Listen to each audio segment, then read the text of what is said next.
Assalaamu calaykum waraxmatullaahi tacaala wabarakaatu. Halkaan naga daawanaysaan waa janaalka Cabdiraxmaan Travel. Fadlan muuqaalka like saar haddii ay tahay markii kugu horreysay aad soo booqatay oo aadan weli subscribe saarinna fadlan waxaan ka codsanaa inaad janaalka subscribe noo saarto iyadoo dhiirigelin noo ah muuqaalada badanna aan soo wadno insha allahu tacaala. Maantay muuqaalka waxaan kaga hadlaynaa mowduuc muhiim ah oo ku saabsan dalku-galka ama fiisaha waddanka Turkiga. wixii ka dambeeyay 2011 kadib markii booqasho uu waddanka Soomaaliya ku tagay gaar ahaan magaalada Muqdisho ra'iisul wasaarihii xilligaas Rajab Tayyip Erdogan haddeertaana ah madaxweynaha waddanka Turkiga isagoo u kuurgelaya xaalad nololeed ama abaareed oo xilligaa waddanka ka jirtay. waxaa batay dadka Soomaalida ah ee soo booqanaya waddanka Turkiga iyagoo u imaanaya siyaabo kala gedisan. haddaba muuqaalkan wuxuu ku saabsan yahay Turkish visa ma lagu dalban karaa baasaboorka Soomaaliga qaab online ahaana, iyo waxaan eegaynaa fiiga ama lacagta uu qofku ku bixinayo fiisaha iyadana waa meeqa. horaantii bishaan hadda aan ku jirna ee 7 ayaa waxaan ku arkay muuqaal ama xayeysiis ku jira baraha bulshada oo ay ku qoran tahay qofkii doonaya inuu Turkish visa uu helo waa inuu bixiyaa lacag gaaraysa $2,500. arrintaa waxaa sameynaya travel agency ku yaala magaalada Muqdisho anigoo in la wadaagaya sawirkiisa iyo macluumaadkiisa. haddaba arrintaas waxay noqonaysaa wax dhaaf, waa arrin sharci darro ah. dunida kama jirto fiisa 30 maalmood oo qofku waddanka ku tegayo oo $50 ka badan waddan kasta ha ahaado meel ka jirto ma jirto. hase yeeshee waxaa isbiirsaday oo uu qofkaasi arrintaas u sameeyey waxa weeye kow, safaaradda Turkiga ee magaalada Muqdisho ku taalla oo ay adag tahay inuu qofku iskiis inta u tago oo intuu ballan ka qabsado uu fiisihii dalbado oo xariisto oo dukumentiga uu wareejiyo, iyo qofka Soomaaliga oo markaas aan xisaabtamayn, iyo mukhallasiin ama dad qaab mukhallasnimo ah ku shaqaynaya. waagi hore waa dadku way la dhuuman jireen, laakiin hadda waxaa laga dhigaa wax public ah inuu qofku baraha bulshada soo geliyo dhaho Turkish visa waxaan ku bixinayaa $3,000 $2,500. waa arrin mataqaanaa sharci darro ah,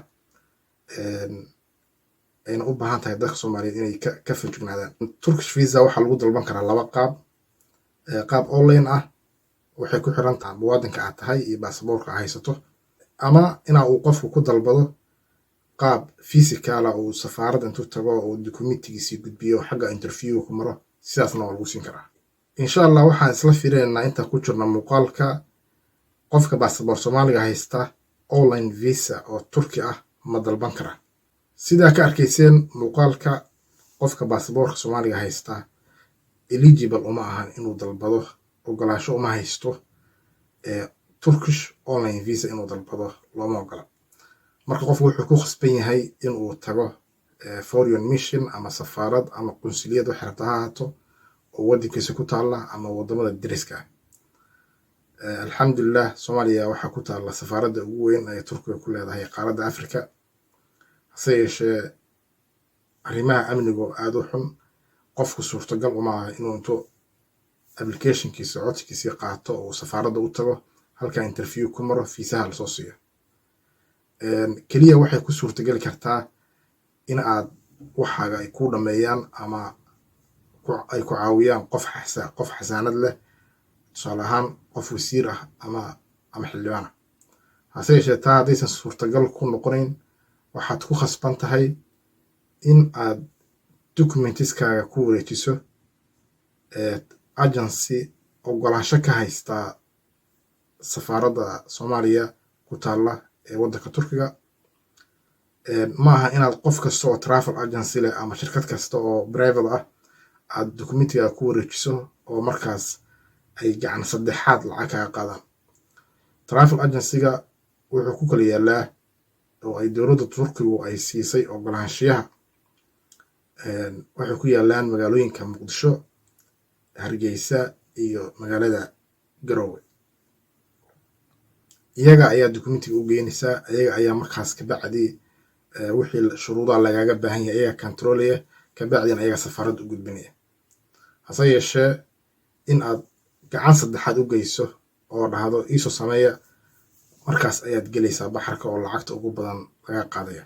hadda waxaa isla eegaynaa sida ula xiriiri lahayd agensigaas ay dowladda Turkigu ay siisay ogolaanshiyaha, annagoo qaab online u fiirayna, islamarkaana adresskiisa iyo telefonkiisa iyo meesha uu ku yaalla aad u helaysaan 3 magaalo aan idiin sheegay.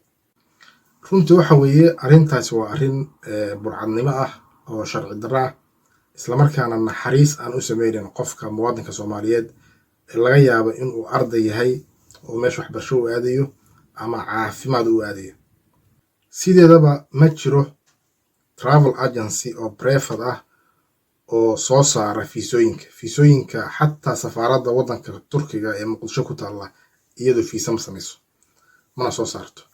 fiisaha keliya iyadoo waxay samaysaa codsigay qabataa, interviewgay qaadaa, kabacdiina xarunta immigrationka ee ku taalla waddanka Turkiga ama laanta socdaalka haddaan af Soomaali ka dhigo ayaa markaas ogolaata inay qofka fiisaha siiso ama u diida. marka ma jiro qof si privately ah ama dowladda Turkiga aysan wakiilan fiisa u samayn kara ma jirto. si safaaradda codsigaaga ay u process garayso fiisahana lagu siiyo waa inaad martaa dhowr shuruudood. shuruudda ugu horreysa waxa weeye inaad haysato return ticket oo ah markii waqtigaa uu dhammaado safarka tigidkaa kusoo noqon lahayd. waxay fiirinayaan in aad dhaqaale ahaan aad isku filan tahay muddada aad joogayso waddanka Turkiga. waxaa laga rabaa banki statement oo kale. haddii aad isticmaasho mastercardka ama visa cardka ay bixiyaan bangiyada hadda Soomaaliya ka jira, dabcan way leeyihiin bank statement. shuruudda saddexaad waxa weeye inaad haysato booking reservation oo hotel ah oo halkii habeen aad ku kharash ganaynayso $50 ugu yaraan. waxaa inla wadaagayaa 2 website ama application aad ka jaran kartaan hotelka.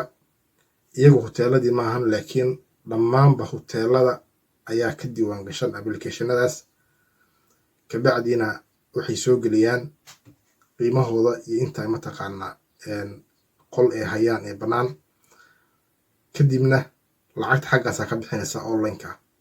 laakiin intaada ka jaran hotelkaas aadan lacagta aadan bixin, waxaa fiirinaysaa inuu leeyahay free cancellation oo ah haddii safaaraddu ay ku diido fiisaha ama muddadii ay aad kaaga daahdo in aad canceli karto, islamarkaana lacagtaadii ay kuusoo noqon karto. lacagtana waxaa ku bixinaysaa qaab online ah oo mastercardka ama visa cardka ku bixinaysaa.